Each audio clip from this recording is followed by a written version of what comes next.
এখন যে ওয়ার্ডটা দেখবো সেটা হচ্ছে প্রোজি।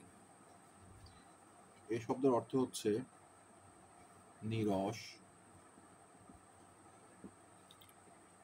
ক্লান্তিকর, কাব্যরস বর্জিত বা গদ্যময়।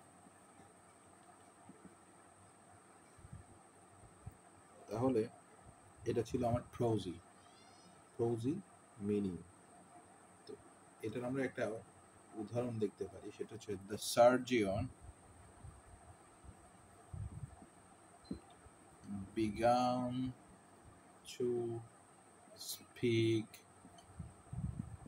in a prosy medical way।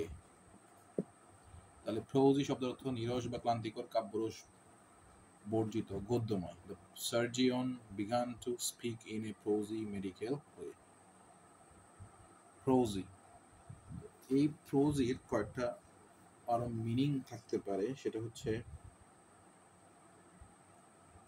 প্রোজলি, একই মিনিং, সেটা হচ্ছে নিরস ভাবে। আর হচ্ছে প্রোজিনেস, অর্থাৎ গদ্যময়